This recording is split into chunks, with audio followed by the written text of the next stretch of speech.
Nuova operazione antidroga degli agenti della squadra mobile della questura di Ristano che il 9 ottobre, coadiuvati dal reparto prevenzione crimine Sardegna di Abbasanta, hanno colto in flagranza di reato 5 persone, tutte originarie del Nuorese, con precedenti di polizia, mentre erano intente a caricare un tir con le piante di canapa indiana illegale appena estirpate da un terreno in agro di Santa Giusta.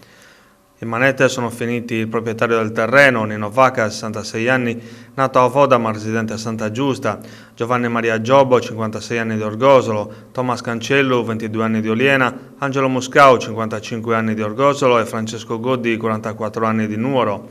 Il proprietario dell'area, in un primo momento, pur essendo sprovvisto dalla documentazione, ha cercato di convincere i poliziotti che le piante erano legali. Gli accertamenti effettuati dal Gabinetto regionale di Polizia Scientifica hanno invece rivelato che si trattava di marijuana illegale, con un principio attivo oltre 20 volte superiore a quello massimo previsto per legge, in media del 16% con picchi del 20%, anziché lo 0,6% come tolleranza massima.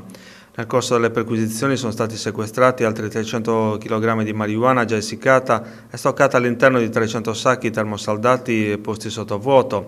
Inoltre sono stati rinvenuti una decina di sacchi di marijuana essiccata ancora da lavorare per ulteriori 50 kg. La questura sottolinea che si tratta di una delle più grandi coltivazioni di marijuana illegale mai rinvenuta in Sardegna. Dalle indagini è risultato che il terreno era inizialmente destinato ad accogliere una piantagione legale. Terminate le procedure di campionatura della droga, la parte restante della canapa è stata distrutta sul posto. Le indagini, coordinate dalla Procura della Repubblica di Oristano, proseguono per risalire all'identificazione di tutti gli appartenenti al gruppo criminale, visto che almeno 3 persone sono riuscite a sfuggire al blitz della polizia.